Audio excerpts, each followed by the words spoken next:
Shalom, apa kabar? Berikan salam satu dengan yang lain, katakan Tuhan kita luar biasa, haleluya. Siapa yang percaya pujian penyembah itu dahsyat, amin? Iya, saudara. Saya pernah melihat bagaimana tengah peperangan pun dia masih bisa memuji Tuhan. Dia pakai nafirinya, dia memakai segala sarana-sarana yang dia pakai. Ya. Maka itu kalau saudara perhatikan, saudara yang kasih Tuhan, saudara lihat tuh, 150 pasar banyak pujian-pujian Daud yang dia sampaikan. Ya kan, di Mazmur 1 sampai 150 pasal itu. Karena saya melihat kekuatan pujian itu luar biasa sebenarnya. Ya kan, saudara masih ingat firman Tuhan mengatakan Allah bertata di atas apa? Puji-pujian. Saudara, makanya kalau memuji Tuhan, menyembah, jangan loyo Bapak Ibu. Ya kan, harus kita semangat, on fire. Katakan amin saudara. Nah iya saudara. Saya mau sampaikan baik-baik Bapak Ibu. Selamat datang Pak Kastari, wah hamba Tuhan yang senior ini di kalangan KPSDI. Ya, yang satu Om Edi, yang satu Pak Kastari, ini yang paling senior ini, tapi masih semangat melayani Tuhan. Datang dari Solo pagi-pagi ya Pak ya, sampai sini karena merindukan untuk beribadah bersama-sama menikmati hadirat Tuhan. Amin saudara. Saudara yang kasih Tuhan, kembali pujian tadi ya kan, bahwa pujian itu luar biasa sebenarnya. Ketika kita memuliakan Tuhan, firman Tuhan mengatakan Allah bertata di atas puji-pujian. Saudara yang kasih Tuhan, saya mau sampaikan bahwa saudara, Tuhan gak bisa didikte dengan kita, dengan perasaan kita. Karena Daud pernah ngomong, makanya Daud pernah berkata, saya ingat saudara, dia perangi dalam jiwanya, hai jiwaku terpujilah nama Tuhan. Karena dengar saudara, bahwa yang menentukan Allah mau hadir atau tidak itu dari jiwa kita yang senantiasa mau terhubung dengan Tuhan dan kita larut dalam hadirat Tuhan. Bukan Tuhan nuruti kita, enggak saudara. Kita yang harus masuk dalam hadirat Tuhan. Katakan amin saudara. Dalam hadirat Tuhan kita harus cermati. Saudara mau dilawat Tuhan, saudara mau menikmati hadirat Tuhan, mau bad mood kayak dalam hadirat Tuhan, tergantung dari hati kita. Kita mau tenggelamkan tidak dalam hadirat Tuhan, ya kan? Bukan Tuhan nuruti kita, enggak, sorry ya, enggak. Kita yang harus nuruti Tuhan. Makanya Daud pernah ngomong demikian, saudara. Dia pernah berkata dalam hidupnya, dia mengatakan, lebih baik satu hari di pelataranmu. Sama-sama katakan, daripada 1000 hari di tempat lain. Lalu apa Daud ngomong saudara? Memujimu, menyembahmu. Katakan sama-sama, kau Allah yang hidup dan menikmati sebab kemurahan-Mu. Amin saudara, larutkan dalam hadirat Tuhan. Saya ingat coba, tapi bukan ayatnya saudara, pendahuluan kita, tapi Mazmur 42, kita buka ayat 11. Daud pernah mengatakan demikian. Mazmur 42 ayat 11, dia sedang berperang akan jiwanya saudara. Daud mengatakan begini, mengapa engkau apa saudara, sama-sama katakan, mengapa engkau apa? Tertekan, hai jiwaku. Mengapa engkau gelisah? Adakah gelisah di antara kita? Adakah yang lagi gelisah di antara kita? Di dalam diriku. Nah ini dia tenggelamkan di perasaannya. Berharaplah kepada Allah. Wih tanda seru loh. Sesuatu kalau tanda seru berarti sesuatu peringatan yang penting dia ingin menyampaikan kepada kita. Berharaplah kepada Allah. Sebab apa? Aku bersyukur lagi kepadanya, menolongku dan Allahku. Dia mengatakan, hai jiwaku. Dalam jiwa ada apa? Perasaan, pikiran, dan kehendak. Dengar baik-baik. Perasaan kita mau bawa terus dalam kehidupan kita akan senantiasa gelisah? Atau perasaan kita gula-gulana? Ada sedih? Belum meratapi mungkin sulitnya ekonomi, sulitnya tekanan yang kau alami. Lalu kemudian pikiran kita, ayo loh.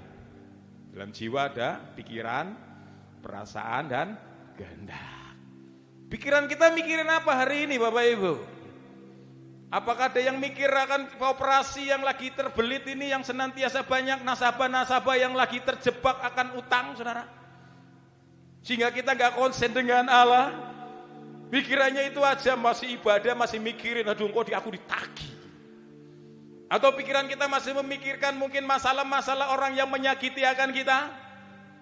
Atau mungkin dalam perasaan kita, aduh perasaanku ki ora enak. Perasaanku lagi sedih. Perasaanku lagi mengalami masalah. Aku lagi mengalami problem. Gimana kehendak kita? Apakah kehendak kita mau ikut dengan Tuhan? Makanya Daud ngomong, mengapa kau gelisah? Dalam diriku peperangan. Saya pernah sampaikan kan, hidup sebuah peperangan loh.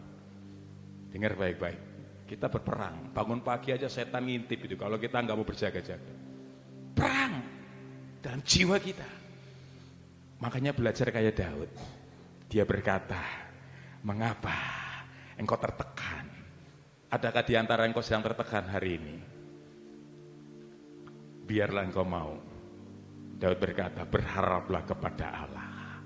Sebab aku bersyukur lagi kepadanya.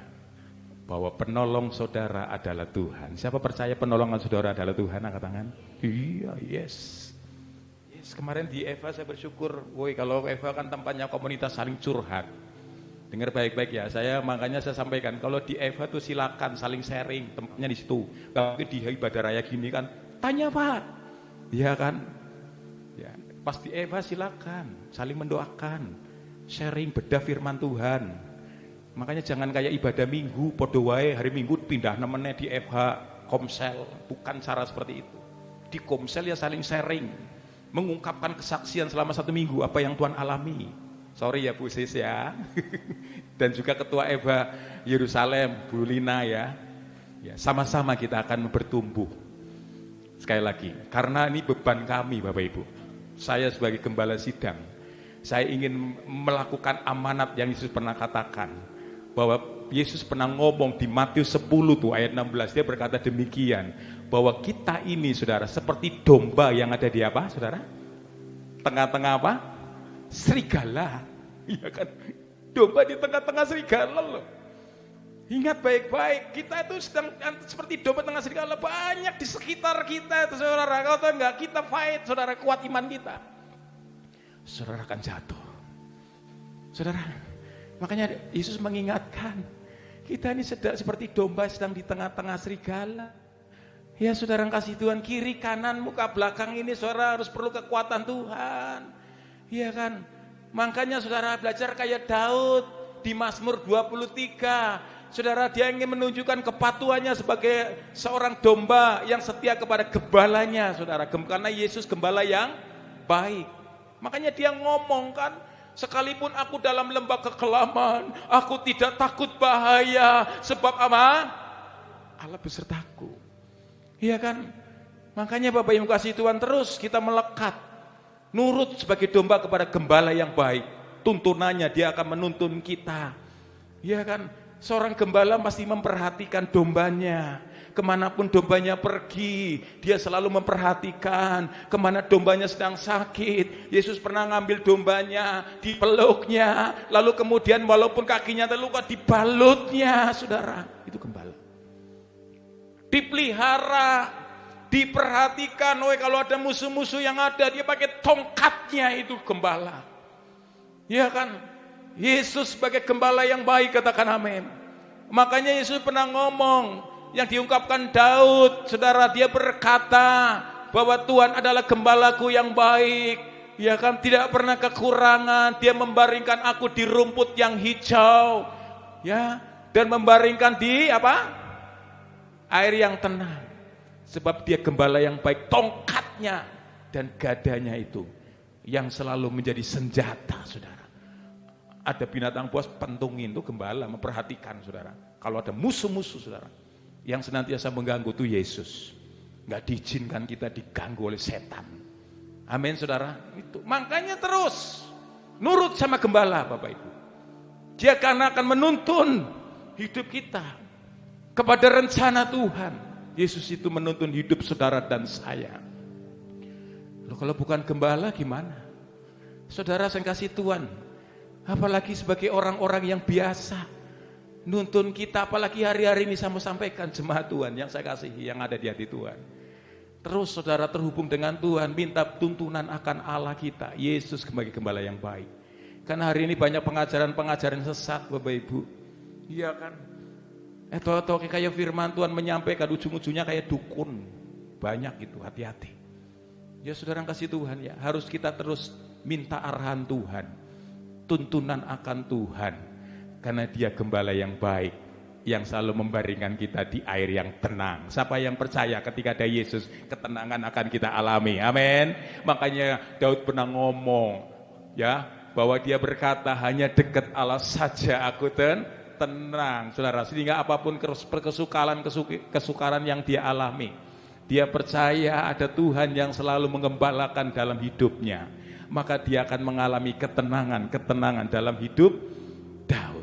Coba kita melihat Yesaya 40 ayat 31. Ini ayat yang kita mau menjadikan perenungan kita, yaitu menanti-nantikan Tuhan. Menanti-nantikan Tuhan. Coba kita lihat sama-sama ya ayat ini ya, baca baik-baik ya. 1, 2, 3. Tetapi orang-orang yang menanti-nantikan Tuhan akan apa? Mendapat kekuatan baru. Mereka semua merajalawali yang naik terbang dengan kekuatan sayapnya. Mereka berlari dan tidak menjadi lesu. Mereka berjalan dan tidak menjadi lelah. Saudara, wih luar biasa. Sebuah ajakan Tuhan Yesus, sebuah ajakan Allah yang Dia perintahkan melalui hambanya Nabi Yesaya, bahwa betapa pentingnya kita menanti-nantikan Tuhan. Tidak semua orang mau sabar ketika menanti-nantikan Tuhan. Peristiwa satu contoh ketika mujizat Tuhan yang pertama, ketika merubah air menjadi anggur, sampai Yesus tegur pelayan-pelayan itu, saudara, waktuku belum tiba.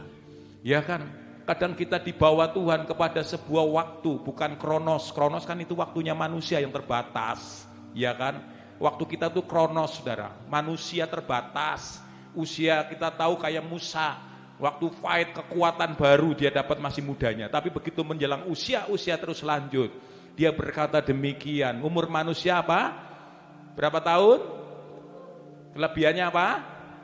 Nah itu saudara, manusia. Tapi kalau kita masuk di masanya Tuhan, waktunya kairosnya Tuhan. Kairos itu waktu dimensinya Tuhan. Jadi waktunya yang terbatas manusia kronos, tapi kita masuk dalam waktunya kairosnya Tuhan yang tidak terbatasi. Walaupun manusia mengatakan tidak mungkin, opo iso air jadi anggur. Masuk di dunia kurios, waktunya Tuhan. Tuhan bisa buat, mana bisa air jadi anggur. Karena Tuhan bisa menembus waktunya manusia menjadi waktu yang tidak terbatas. Amin. Musa, apa iso kita menembus laut yang begitu ganas? Gak mungkin. Tapi nyatanya bisa kan? Laut bisa dibelah jadi dua. Ketika orang-orang Israel dikejar tentara Firaun, ya terjebak di Laut Merah.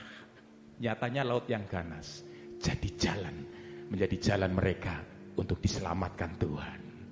Tidak selamanya masalah-masalah yang kita alami itu menjadi sebuah pintu yang tertutup bagi kita. Bukankah Yesus pernah mengatakan kepada jemaat di Philadelphia, kalau saudara buka di Wahyu pasal 3, ini boleh buka. Tuhan mengatakan, kalau aku yang membuka pintu, tidak ada satupun yang bisa menutupnya. Itu Tuhan. Percayalah hari ini saya mau sampaikan kepada Bapak Ibu, bahwa terlalu mungkin Tuhan bisa mengerjakan kurios dalam hidup kita. Sesuatu yang tidak mungkin jadi mungkin, yang kata manusia mana mungkin. Ketika Yesus turun ke dalam dunia, dia ingin membuktikan sesuatu yang supaya kita menyadari, iki lo aku Allah, yang bisa aku lakukan, yang merasakan mata manusia, yang kata manusia apa mungkin, nyatanya bisa kan. 2000 tahun yang lalu Yesus bisa melakukan banyak mujizat, bukan hanya di Kana. Yesus pun bisa memberi makan 4.000 sampai 5.000 orang dengan berapa roti? 5 roti dan 2 ekor ikan. Nyatanya Tuhan bisa menghidupkan Lazarus yang mati, dibangkitkan Yesus. Begitu banyak mencatat di perjanjian baru karya-karya Yesus untuk melakukan mujizat yang bisa dilakukan Tuhan. Makanya terus terhubung dengan Tuhan. Makanya di sini mengajari kita, orang yang menanti-nantikan Tuhan akan mendapat kekuatan baru. Hari ini mungkin kita ada yang sedang letih, lesu. Percayalah hari ini bahwa Tuhan dia akan memberi kekuatan yang baru ketika kita mau terhubung dengan Tuhan.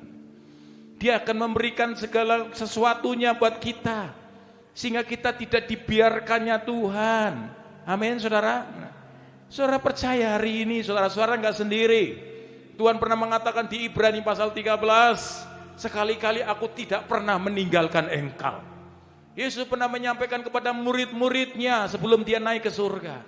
Dia berkata, satu kali kalau aku naik ke surga, Yohanes 14 mengatakan, tapi akan memberikan Parakletos penolong dalam hidup kita, yang akan menolong saudara dan saya.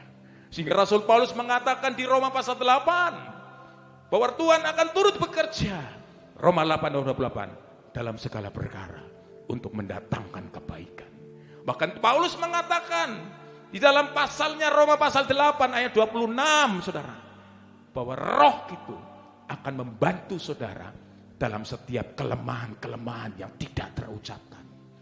Hari ini apa yang kau alami? Yakinkan ada Dia yang akan menguatkan saudara. Karena saudara tidak sendiri. Ada Tuhan di tengah-tengah kita hari ini. Ada Tuhan sementara saudara di rumah sendiri. Ada Tuhan sementara saudara bekerja. Ada Tuhan sementara saudara sedang merenungkan di rumah dengan beratnya masalah. Karena Yesus pernah mengatakan, Matius 11 ayat 28, tentang segala perkara ajakan Tuhan, marilah kepadaku, engkau yang letih lesu dan beban berat, karena Dia akan memberi kelegaan kepadamu.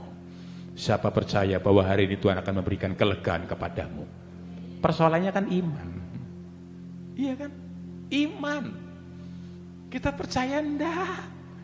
Aduh, saudara kasih Tuhan, hati-hati sekarang ini, ajaran-ajaran sekarang ini. Iya kan? Ya, ngajarin kita bahwa hidup sepenting percaya. Sorry, itu ditentang sama Yakobus itu. Bahwa iman tanpa perbuatan pada hakikatnya apa? Mate.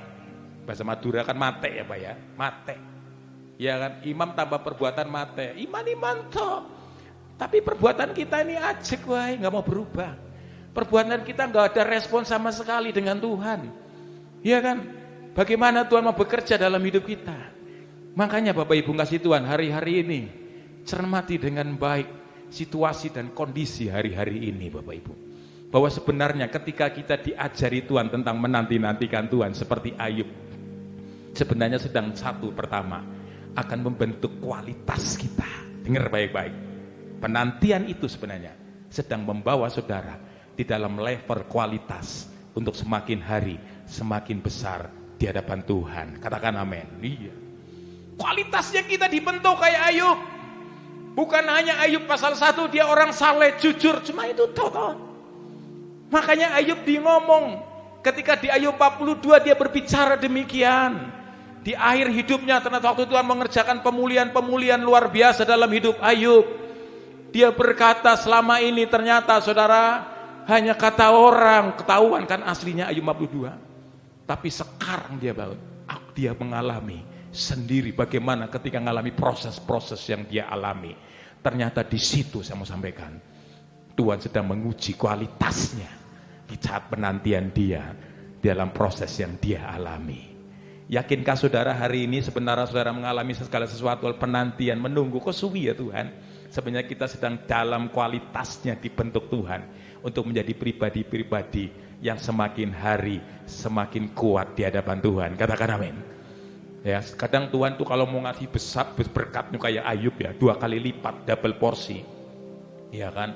Tuhan lihat dulu, wah kualitasnya gimana? Kita kualitasnya ini apakah jadi pribadi-pribadi yang cuma biasa-biasa saja? Enggak. Makanya kadang diizinkan kita digocok, nggak enak memang saudara. Kayak si Daud kan di lembah kekelaman saudara, dia diizinkan. Tapi dia percaya bahwa ada Tuhan yang selalu beserta dalam hidup kita. Amin saudara.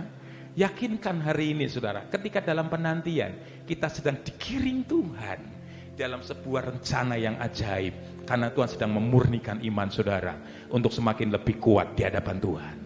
Amin. Yang kedua, ketika saudara dalam penantian ini, Sebenarnya kita ini sedang dibawa Tuhan dalam sebuah proses yang Tuhan inginkan, karena Tuhan ingin dekat dengan kita. Siapa percaya benar di tengah-tengah persoalan yang saudara alami, Tuhan lagi dekat dengan saudara? Iya kan, Tuhan sedang dekat dengan kita. Tuhan gak jauh. Makanya saudara lihat kehidupan dari Ayub, Daud, Yusuf. Saudara kasih Tuhan ketika dia mengalami proses yang dia alami, dalam penantian-penantian yang dia alami gak enak. Saudara kasih Tuhan, sebenarnya dia sedang dibawa Tuhan. Untuk Tuhan ini akan mengerjakan perkara-perkara yang besar. Seperti Yusuf melalui proses yang dia alami, ujung-ujungnya Tuhan perkara yang besar. Makanya kembali di Yesaya 40 ayat 31, dia berkata, ketika engkau dalam penantian Tuhan, sebenarnya di Yesaya 40 ayat 31 dikatakan, dia akan memberikan kekuatan yang baru dalam hidup saudara. Amin. Saudara percaya hari ini ada kekuatan baru yang sedang datang dalam hidup saudara? Nggak usah khawatir. Dia akan memberi kekuatan kita nggak sendiri. Ada Tuhan yang selalu memberi kekuatan kita. Amin, saudara. Dia memberi kekuatan kita. Setiap perkara. Bahkan saudara kasih Tuhan, di sini mengatakan bukan kekuatan baru. Ketika kita dalam penantian, sedang dibawa Tuhan, kita dijadikan seperti apa? Burung apa itu? Raja Wali. Saudara seperti burung Raja Wali. Saudara di sini katakan mengatasi. Di sini apa itu? Terbang tinggi dengan kekuatan sayapnya, saudara. Dia terbang tinggi, saudara. Saya semalam buka-buka tentang burung Raja Wali dalam Alkitab rohani, Bapak Ibu. Ya, bagaimana tentang burung Raja Wali? Ternyata dia memiliki kemampuan mengatasi badai, Bapak Ibu. Ternyata dia bisa bermain. Ternyata saudara, dia menyadari kekuatan sayapnya dia nggak bisa. Dia bermain saudara di badai itu untuk menuntun. Dan kekuatan badainya itu akan dorong dia Raja Wali untuk naik terbang tinggi. Kadang-kala kan kita enggak. Di tengah-tengah badai masalah yang kita alami, anggap itu sebuah yang menakutkan. Tapi belajar kayak burung Raja Wali. Dia ingin belajar, kalau bicara metaforis, saudara, kiasan ini. Kalau bicara tentang burung Raja Wali sebenarnya, itu sebuah kehidupan kita yang senantiasa burung yang bisa mengatasi masalah sekalipun badai sedang menghantam dalam kehidupannya. Yakinkan hari ini ketika kita menanti-nantikan Tuhan, sebenarnya kita ini percaya bahwa kita ini sedang ada bersama dengan Tuhan mengatasi masalah-masalah yang kita alami. Amin. Kita kuat. Saudara bisa berkata, apapun yang aku alami dalam hidupku, tapi aku percaya ada Tuhan yang selalu besertaku. Ada Tuhan yang selalu memberi kelegaan kepadaku. Ada Tuhan yang selalu akan menolong dalam hidupku. Siapa percaya hari ini saudara di tengah-tengah badai yang kau alami, bahwa hidup kita akan mau seperti burung Raja Wali. Kita boleh mengepakkan sayapnya saudara. Kita akan bermain-main di tengah-tengah badai. Karena ada kekuatan Tuhan yang selalu bersama-sama dengan kita. Coba kembali klik Yesaya 40 ke masih 31, kita bedah ayat ini aja. Lalu kemudian di situ mengatakan saudara naik terbang tinggi dan mereka berlari dan tidak menjadi lesu. Kata berlari itu boleh dikatakan sesuatu hal yang membutuhkan energi yang kuat untuk kita berlari. Berlari itu berarti tidak diam di tempat. Ya kan? Tapi maksudnya di sini saudara ketika bicara berlari sebenarnya kita mari sama-sama saudara untuk kita mengejar perkenanannya Tuhan sampai kepada rencananya Tuhan tergenapi. Masa mau diam saja saudara? Dengar baik-baik visi yang saya tanamkan kepada jemaat GBC Tuhan. Buatlah jemaat menjadi jemaat yang kuat. Lalu apa? Bertumbuh dan berbuah. Masa kita mau hanya berakar saja saudara? Iya kan? Perlu kita bertumbuh, waktunya kita bertumbuh. Kita harus progresif saudara, mengalami sesuatu pengenalan Allah lebih dalam lagi. Bukan hanya kita berputar-putar, hanya kita meratapi masalah yang kita alami. Kapan kita mau bertumbuh? Kita harus belajar saudara, kita sudah kuat di dalam kekuatan Tuhan. Firman Tuhan sudah terus ya memberi pertumbuhan rohani kita. Waktunya sekarang saudara untuk bertumbuh ke arah Kristus. Bertumbuh pengenalan akan Tuhan. Bertumbuh akan pengenalan firman Tuhan. Kalau sudah bertumbuh saudara, waktunya akan menghasilkan apa? buah. Ketika sudah kemudian menghasilkan buah, buah itu akan dicicipi orang. Orang itu nggak perlu saudara pintar ngomong saja. Hari ini yang mereka butuhkan apa saudara? Buah. Bagaimana buah saudara? Saya bersyukur jemaat Tuhan yang dikasihi di tempat ini. Saudara sudah membuktikan prakteknya menghasilkan buah. Amin. Rupanya kemarin kunjungan anak-anak kita loh, sekolah minggu yang berbagi kasih ke panti apa itu? Bandungan ya. Diworo-woro sama teman-teman pendeta yang lain, Bapak Ibu. Mereka ingin belajar. Bahkan ada beberapa panti yang siap-siap, ya, saudara. Mereka katakan, Pak, kenapa kok panti asuhanku tidak dikunjungin? Tapi di sini saya bersyukur, ternyata dengan apa yang kita lakukan ini, untuk belajar menghasilkan buah, ternyata bisa menjadi berkat. Sampai mata mereka tercelik, bahwa semua apa yang aku lakukan, semua untuk hormat kemuliaan nama Tuhan. Maka aku percaya berkat Tuhan akan semakin melimpah. Sehingga kita bisa berkata, mulialah namamu Tuhan. Terus, berkat-Mu atasku melimpah. Lagi katakan, mulialah namamu Tuhan. Yesus boleh. Kau layak terima pujian tertinggi. Situ aja dulu ya. Nanti dilanjutkan di rumah. Muliakan Tuhan. Berkatnya melimpah. Saya bersyukur kemarin di komunitas saya luar biasa. Mereka menyaksikan, Pak, giliran waktunya untuk bayar sekolah. Ini kan mau tahun ajaran baru. Ya Pak, ya Ibu-ibu. Ini kalau tahun ajaran bu, mak-mak ini mumet ini. Bukan mumet tapi percaya. Maksudnya mumet mengkalkulasi keuangannya karena berkatnya melimpah gitu loh. Ini untuk apa? Untuk apa? Untuk apa? Bayar listrik, bayar ini, air, bayar segala macam. Ya kan? Tapi saudara, berkatnya melimpah sehingga kemudian bisa untuk menyelesaikan semua tanggungan-tanggungan saudara. Siapa percaya bahwa berkat Tuhan sedang datang dalam hidup kita? Amin. Haleluya. Glory, praise the Lord. Ya. Saudara percaya, kita sepakat ya. Saya merasakan ini sesuatu berkat Tuhan terus sediakan juga untuk cepat kita beli tanah. Karena jemaat ini sudah gerah, pengen cepat ya Tuhan. Ini Tuhan, rupa ibadah yang permanen. Lalu kemudian jiwa-jiwa akan berdatangan memuliakan nama Tuhan, saudara. Amin. Makanya sepakat, cencengi doanya jemaat Tuhan, ya kan? Karena orang yang menanti-nantikan Tuhan akan mendapat kekuatan baru. Seperti burung Raja Wali yang naik terbang tinggi dan berlari akan semakin apa? Kuat. Bukan loyo ya Bapak Ibu ya. Jangan loyo. Ya kan? Tapi berlari. Saudara, untuk kita melesat ini. Tinggalkan semua segala problem, tinggalkan semua sesuatu. Saya ingat tuh seorang hamba Tuhan Semarang, pendeta hamba Tuhan besar pernah khotbah kemarin disampaikan. Dia sampaikan pesan, Pak, harus tinggalin remeh-remeh. Ya saudara. Sesuatu yang wah remeh-remeh, apa itu segala sesuatu yang membuat buang-buang energi, tinggalkan. Tapi sama-sama kita menatap seperti Raja Wali yang naik terbang tinggi untuk melihat kemuliaan Tuhan, rencana yang Tuhan bisa kerjakan dalam hidup kita. Setiap pribadi, mari kita membenahi diri kita untuk kita cepat berlari, bukan stagnan jalan di tempat, berhenti saudara, belum selesai kita. Tapi kita mau bergerak untuk sebuah rencana Tuhan yang mau Tuhan buat dalam hidup saudara dan saya. Katakan amin saudara. Maka itu biar pagi hari ini, biar kita mau senantiasa menjadi orang-orang yang semakin kuat di dalam Tuhan saudara, untuk menanti-nantikan Tuhan. Bagaimana menantikan Tuhan? Yang pertama saya katakan, berharap. Orang yang menanti-nantikan Tuhan mesti selalu berharap. Firman Tuhan pernah mengatakan saudara, bahwa orang yang menanti-nantikan, saudara masih ingat ungkapan Rasul Paulus 1 Korintus 15 ayat 58, masih ingat enggak? Di 1 Korintus pasal 15 ayat 58 saudara, mengatakan demikian saudara, biar kita mau tetap, kita harus tetap semangat kuat ya kan, sebab dalam persekutuan dengan Tuhan itu jerih payahmu apa itu? Coba baca sama-sama ya, supaya saudara tidak salah. Karena itu saudara-saudaraku yang kekasih, apa?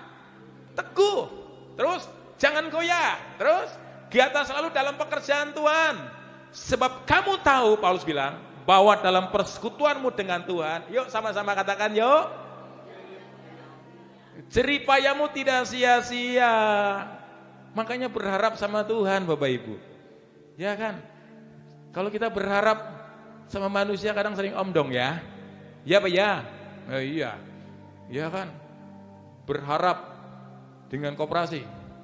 Berharap dengan segala cicilan-cicilan apa?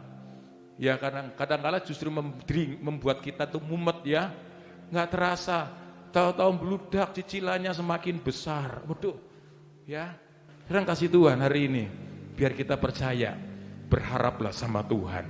Makanya Salomo pernah berkata, coba lihat dulu Amsal 23 ayat 18. Salomo mengatakan demikian di Amsal 23 ayat 18 tentang bagaimana orang yang menantikan Tuhan punya tipi ketekal ataupun cuma punya ciri, dia selalu berharap sama Tuhan. Karena apa Saudara?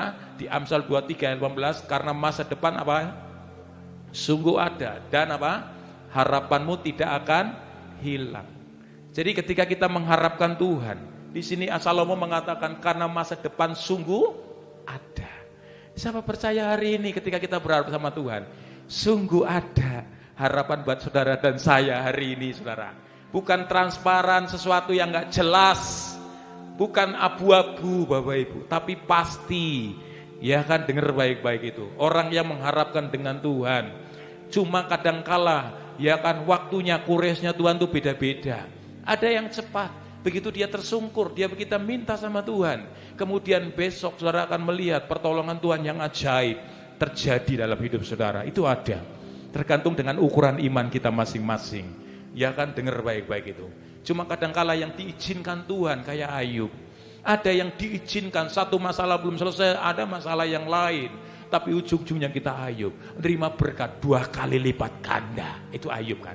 Iya kan Saudara? Makanya biar kita percaya bahwa orang yang berharap dengan Tuhan sungguh ada. Dan harapan kita tidak akan apa? Hilang. Tidak hilang Saudara, disimpan di Tuhan, di memorinya Tuhan. Tuhan gak mungkin melupakan kita. Iya kan? Dia gak lupakan kita. Apa yang sudah kita lakukan. Terlihat, Tuhan akan melihat bagaimana penantian kita Saudara di hadapan Tuhan. Kita mau tekun enggak? Kita mau sungguh-sungguh enggak? Coba klik dulu coba Hosea 6 ayat 3 yuk. Hosea 6 ayat yang ketiga. Saya ingat Tuhan bicara kepada Nabi Hosea untuk disampaikan pesan ini kepada bangsa Israel, mengatakan demikian, marilah kita apa? Mengenal dan berusaha sungguh tenanan nih Saudara. Sungguh-sungguh makanya sama Tuhan. Ya, jangan kita menjadi orang yang kemudian ya kan masih bimbang, masih ragu. Sungguh-sungguh mengenal Tuhan. Iya pasti. Yuk sama-sama katakan, iya pasti. Pasti muncul. Kan gak mengatakan kemudian opo iyo, ya kan? Moga-moga, enggak, pasti. Tuhan pasti akan muncul seperti apa itu? Fajar. Ia akan datang kepada kita seperti hujan Saudara. Dia pasti. Ya kan? Hujan seperti hujan pada air musim yang mengairi bumi. Makanya hari ini saya mau sampaikan, Tuhan tidak pernah memberikan segala sesuatu yang tidak pasti dalam hidup kita. Tapi Tuhan selalu memberikan yang pasti dalam hidup kita. Makanya biar kita mau berharap sama Tuhan. Ya kan? Berharap terus sama Tuhan. Karena Tuhan adalah pertolongan kita. Klik Mazmur 146 coba ayat 5. Mazmur 146 ayat yang kelima, kita lihat sama-sama. Kitab Mazmur 146 ayat yang kelima, orang yang menantikan Tuhan akan selalu berharap. Dia berkata Daud, berbahagialah orang yang mempunyai apa? Allah Yakub sebagai penolong yang, ayo baca sama-sama dong, harapannya pada Tuhan Allahnya. Saudara lihat ayat 5 mengatakan, dia mengawali dengan kata-kata apa? Berbahagia. Orang yang mengharapkan Tuhan, dia akan menikmati kebahagiaan. Kebahagiaan yang Tuhan berikan. Orang kalau lagi happy, bahagia, biasa lagi menerima sesuatu yang besar. Aku berbahagia. Atau pertolongan yang sedang dia nikmati, dia akan berbahagia.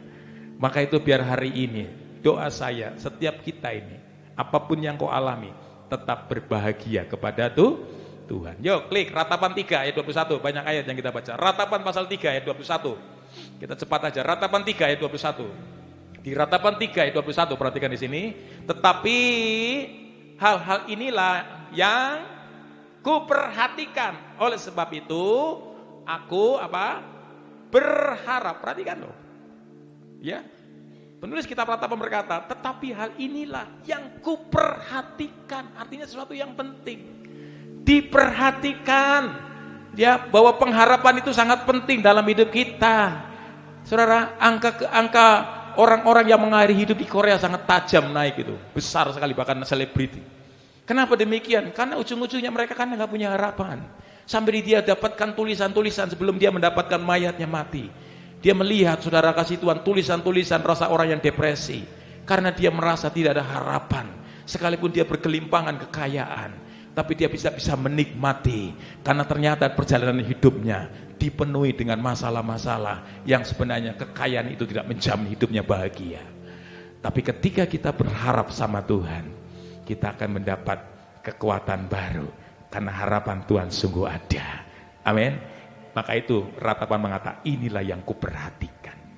Diperhatikan bahwa harapan itu sangat penting kepada Tuhan. Jangan menjadi orang yang patah semangat ya Bapak Ibu ya. Jangan menjadi orang yang kemudian frustasi. Karena mungkin pergumulanmu belum dijawab Tuhan ketika engkau menanti-nantikan Tuhan. Kau suwe Tuhan. Kau lama.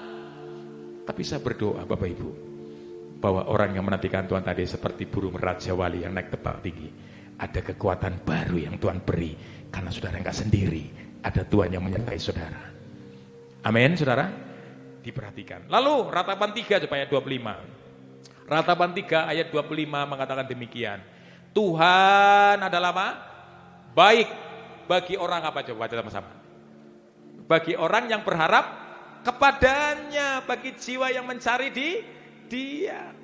Ternyata Tuhan itu akan melakukan kebaikan-kebaikan nanti. Kalau kita terus berharap sama Tuhan di tengah-tengah tekanan, di tengah-tengah kondisi yang sulit, tapi saudara masih bisa percaya kepada Tuhan. Saudara masih bisa berharap sama Tuhan. Ayat ini mengatakan, Ratapan, Tuhan pasti akan melakukan kebaikan dalam hidup kita. Kebaikan dalam kehidupan rumah tangga kita. Kebaikan untuk masa depan kita. Kebaikan untuk dikerjakan perkara yang besar dan ajaib buat anak-anak kita. Itu Tuhan kita. Ketika kita mau berharap sama Tuhan. Makanya doa saya, tetap berharap sama Tuhan. Tetap berharap sama Tuhan. Karena mujizat masih ada sampai hari ini. Siapa percaya mujizat masih ada sampai hari ini? Tetap kuat ya saudara ya. Jangan lemah. Kita harus seperti Raja Wali yang terus naik tebang tinggi. Lalu yang kedua, Mazmur 37. Orang yang menantikan Tuhan. Mazmur 37 ayat 34. Mazmur 37 ayat 34. Di sini mengatakan apa? Nantikanlah Tuhan dan tetaplah apa? Ikutilah jalannya. Maka ia akan apa saudara? Ia akan mengangkat engkau untuk mewarisi negeri. Dan engkau akan melihat orang-orang fasik akan dilenyapi. Ini loh. Ya kan? Yang remah-remah, yang senantiasa menyerandung rimpet yang menghambat saudara ini, yang membuat saudara nggak bisa bertumbuh. Ya kan? Duniawi fasik-fasikan yang senantiasa menghambat iman saudara sehingga tidak mendapatkan perkenanan berkat Tuhan. Itu akan dilenyapkan Tuhan. Tapi saudara, orang yang menantikan Tuhan pegang baik-baik janji Tuhan. Yang kedua, di samping orang yang mengharapkan Tuhan akan melihat yang baik. Orang yang menantikan Tuhan, yang kedua, harus mengikuti jalannya. Harus mengikuti jalan-jalan Tuhan. Makanya saudara kasih Tuhan di sini mengatakan pada waktunya orang yang menantikan Tuhan dengan mengikuti jalan-jalan Tuhan, maka di situ mengatakan ia akan apa? Mengangkat engkau untuk mewarisi apa? Negeri yang dijanjikan Tuhan. Saudara akan menikmati berkat seperti bangsa Israel, seperti Yosua dan Kaleb. Mendapat jatah di tanah perjanjian yang melimpah apa? Susu dan madunya. Ketika dia menanti-nantikan Tuhan, maka mengikuti jalannya. Makanya klik coba di Mazmur 1 saudara. Mazmur 1 saudara, mengawali tulisan Daud di kitab Mazmur. Dia memberikan sebuah opsi ataupun pilihan dalam hidup kita. Mana jalan yang kau harus pilih dalam perjalanan hidupmu? Di Mazmur 1 saudara, ayat yang pertama sampai ayat yang ketiga, Daud mengatakan, apakah hidup saudara akan berjalan di dalam nasihat orang fasik atau jalan yang benar yang dari Tuhan? Yang pertama, ada orang yang tidak bergerak di dalam jalannya orang-orang fasik. Yaitu apa saudara? Yang pertama, mereka ini saudara dinasihati Tuhan, kalau kau ingin berbahagia, jangan engkau berjalan nasihat orang fasik dan tidak berdiri di jalan orang berdosa. Berani engkau berkata no, sesuatu yang mungkin mengganggu hidup kita, yang menghalangi berkat dalam hidupmu. Dengan 4 kata DOSA saudara, dosa itu sebenarnya yang bertentangan dengan rencana, jauhin. Karena itu akan menghambat berkatmu saudara. Ketika engkau berdiri dalam jalan yang berdosa. Lalu kemudian jangan duduk di dalam apa? Kumpulan pencemooh. Perkataan kita saudara harus kita benar-benar kita jaga. Sorry ya Bapak Ibu ya, jangan kita mengata-ngatain anak kita ini anak yang judes, anak yang nggak beres, anak nakal, nanti ya nakal loh. Perkataan kita diurapi loh, hati-hati loh. Orang tua, iya kan? Perkatakan propertik iman. Hari ini mungkin belum saatnya. Oh anak kita kok kayak gini ya, tapi aku percaya ke depan anakku akan menjadi anak yang hebat dan jadi berkat Tuhan. Hari ini saudara mengalami masalah mungkin ekonomi, jangan katakan kok susah terus kayak kereta tua. Ya kan kereta tua kan gitu. Tapi saudara berkata, aku percaya Tuhan, waktunya aku akan bayar sekolah untuk anak-anakku. Tuhan sudah sediakan berkatnya. Karena janji Tuhan, Allahku akan memenuhi segala keperluanmu menurut kekayaannya. Amin saudara. Perkataan kita, ucapkan syukur hari ini Tuhan. Aku boleh ada, tapi aku percaya hidupku boleh ada, semua karena Tuhan. Makanya di 150 pasal yang ditulis Daud Mazmur, banyak sekali ungkapan perkataan Daud. Dia ekspresikan kepada Allah tentang bagaimana dia ingin menggunakan perkataannya untuk memuliakan nama Tuhan. Maka itu dalam duduk kumpulan orang fasik, orang-orang yang di luar akan Tuhan, yang kadang-kala nggak membangun iman kita, yang kadang-kala sering membuat kemudian menjuruskan sesuatu hal kebinasaan. Ketoknya memang menyenangkan, kelihatannya sesuatu yang baik-baik saja, ternyata ujung-ujungnya blondrokin ya bahasa Jawanya ya. Ya. Jerumuskanlah gitu ya, menjerumuskan kita. Ini banyak nih sudah terbukti. Ya kan, ketok-ketoknya menggiurkan. Tapi ujung-ujungnya, waduh saudara, mesake. Berharap sama Tuhan. Dan belajar untuk kita taat mengikuti jalan-jalan Tuhan. Belajar kayak Abraham. Ketika Tuhan suruh Abraham, kamu keluar dari Ur Kasdim. Kamu pergi ya, dia gak bertanya-tanya sama Tuhan. Lu ngerti Tuhan, nurut jalan Tuhan. Kemana yang harus Tuhan tuntun. Dan dia akan akhirnya melihat perkara yang besar Tuhan kerjakan. Bukan hanya kemudian janji Tuhan digenapi, ya kan, dia akan mendapat keturunannya seperti bintang di langit, pasir dan di laut. Tapi diberkatilah segala kekayaan Abraham. Dia minta sama Tuhan punya anak, walaupun gak sabar sih.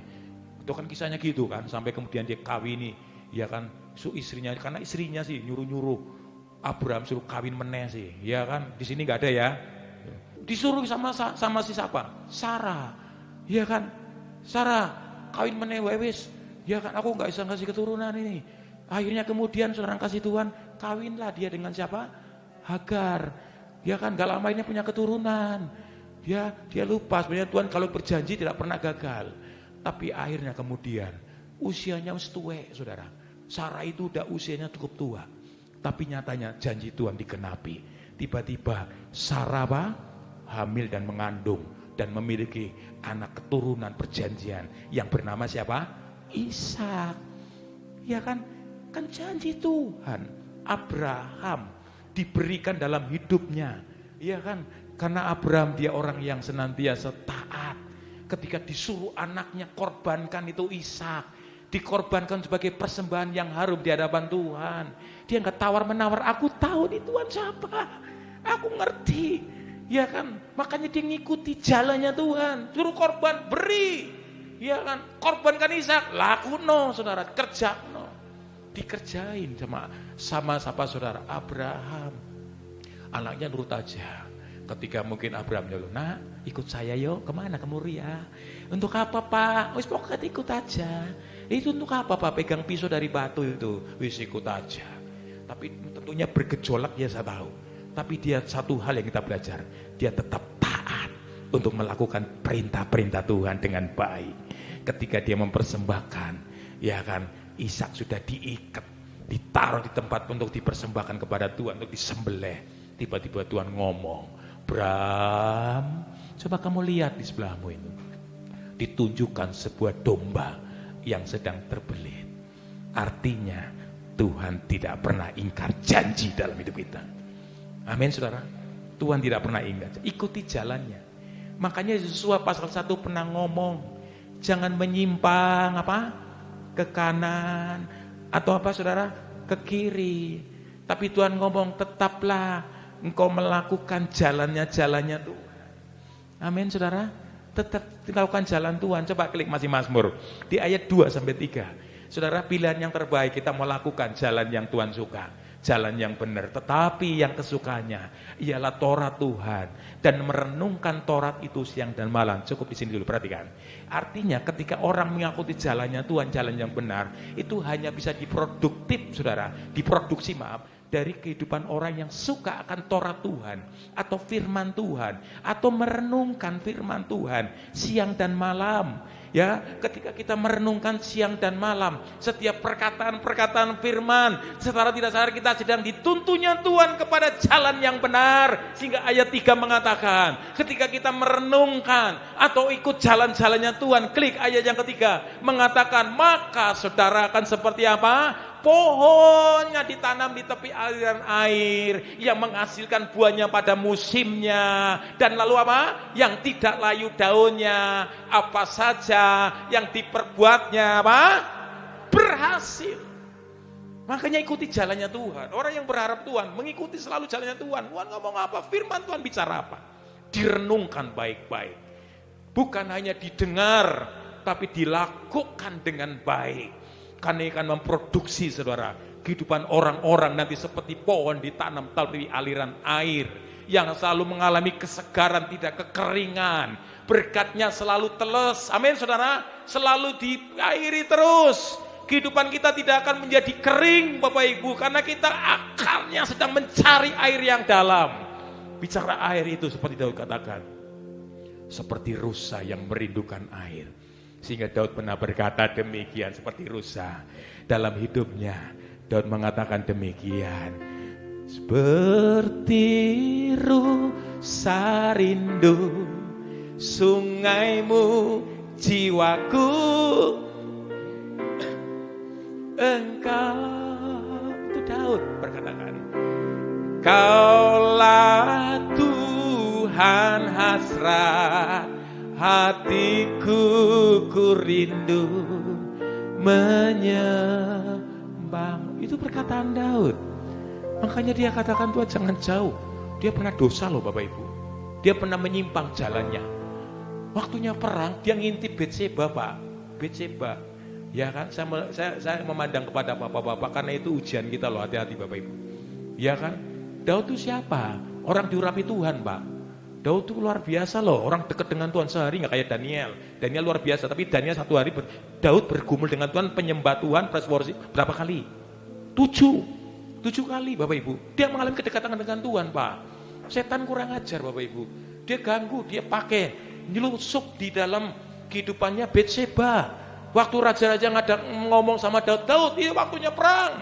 Ya kan, kondisi aku lagi nongkrong di atas soto istananya. Dia ngintip, Betseba lagi adus Bapak Ibu.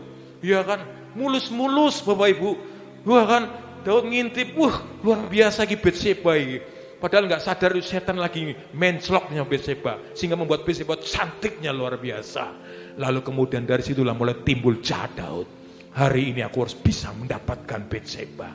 Harus aku membuat kesepakatan jahat. Dia mulai mikir muter-muter pikirannya saudara, otaknya triknya, bagaimana caranya untuk bisa menyingkirkan suaminya, si Uria ini. Makanya kemudian ditempatkanlah Uria paling depan. Dengan harapan bagian depan kan ini kan sasaran empuk kalau perang, saudara. Panah, ombak, akhirnya Uria mati kan. Lalu kemudian ketika Uria mati, diambillah Betseba, wis gawe ngene wae istana. Badi bojoku, Bapak Ibu. Ya kan? Karena dia sudah punya suami, Bapak Ibu. Karena apa, saudara? Ketika hidup kita ini tidak menyadari kepada jalan mana yang harus kita lakukan, saudara akan selalu hidup dalam lembah yang kelam.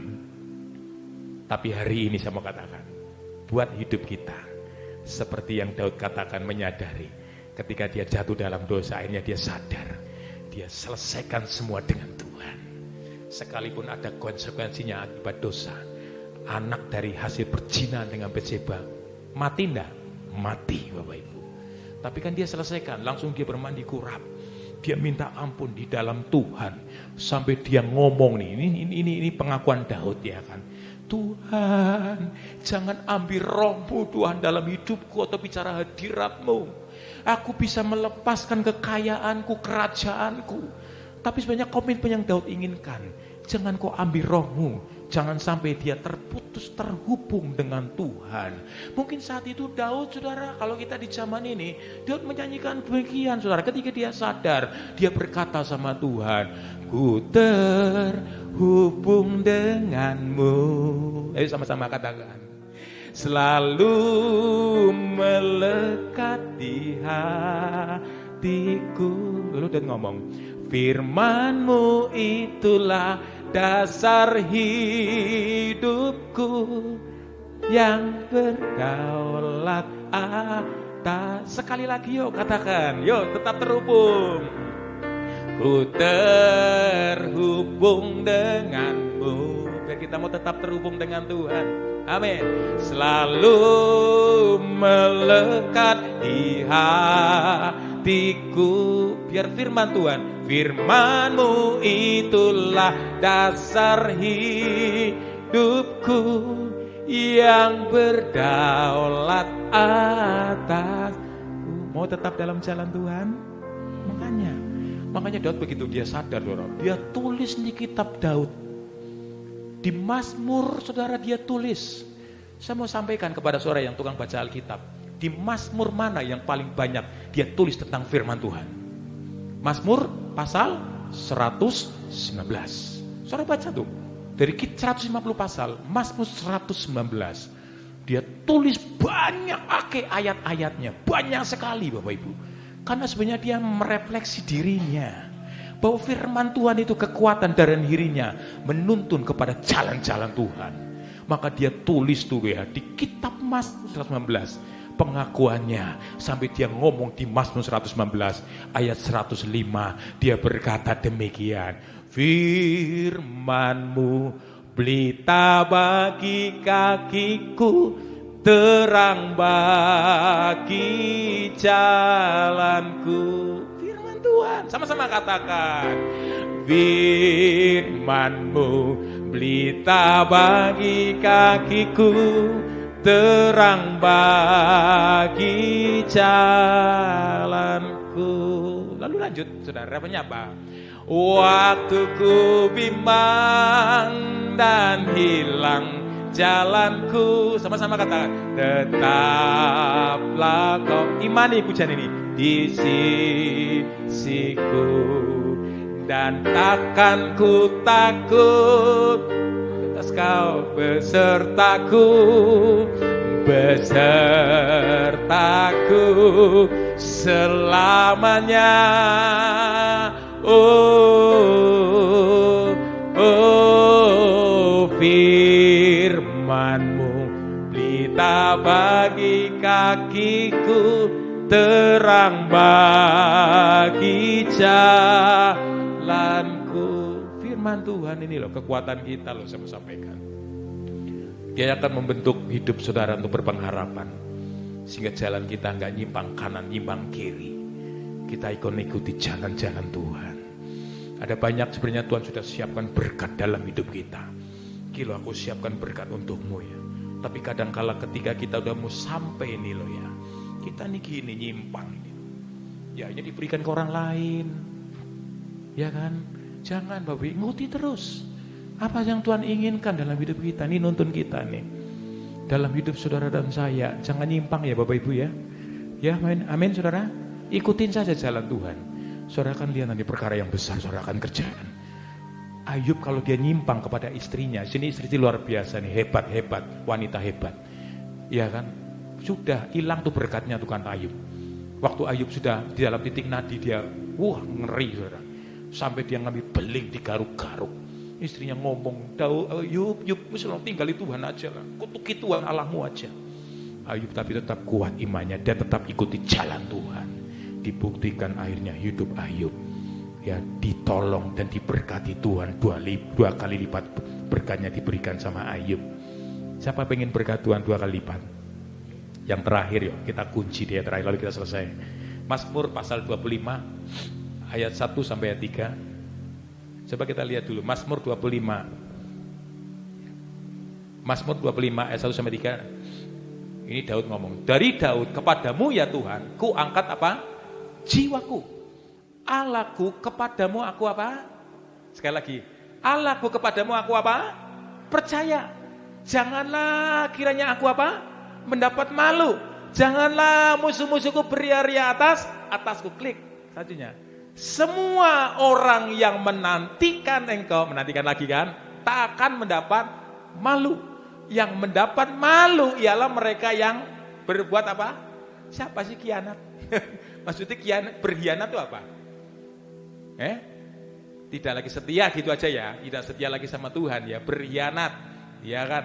Berkhianat dengan tidak ada alasan ya, itu nanti bermasalah. Tapi kalau saudara lihat ya, satu itu bersambung, berurutan. Ya pengakuan Daud, dia kata ayat 1 dan ayat 2, dia dasari dengan kata-kata apa saudara? Tetap percaya. Ini pengakuan kepercayaan Daud. Klik supaya 2. Di ayat 2 dia mengatakan, Allahku kepadamu apa? Aku percaya.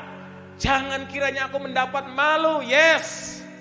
Ya kan, janganlah musuh-musuhku apa beriari atasku. Moso ini dunia akan bergembira saudara. Aku yang setia sama Tuhan. Pengakuan Daud. Dia yakin bahwa orang yang percaya pasti tidak akan dipermalukan. Orang yang percaya sama Tuhan, musuh-musuhnya tidak akan beria-ria atas kita. Tapi di ayat 3 ngajarin kita kehidupan orang yang menanti-nantikan Tuhan selalu saudara akan mendapat kekuatan baru, karena pertolongan Tuhan nanti akan terjadi. Karena semua orang yang menantikan engkau tak akan mendapat malu. Yang mendapat malu ialah mereka yang berbuat khianat. Amin saudara. Hari ini tetap menantikan Tuhan dengan cara bagaimana? Tetap berharap sama Tuhan, tetap hidup saudara ngikuti jalan Tuhan, nurut saudara, wis ikuti jalan Tuhan. Tuhan ngomong apa hari ini? Tuhan bicara apa dalam hidup itu? Hidup saudara, renungkan baik-baik, ya kan? Renungkan baik-baik siang dan malam, biar kita mau pegang janji-janji Tuhan. Bahkan yang terakhir, tetap percaya kepada Tuhan, karena saya percaya hari ini ada Tuhan yang selalu beserta dengan saudara. Ada Tuhan yang selalu menolong saudara. Ada Tuhan yang selalu siap untuk mengerjakan yang tidak mungkin jadi mungkin. Karena dialah keselamatan, batu pertolongan kita pagi hari ini. Mari kita datang di hadapan Tuhan. Tuhan sumberkan.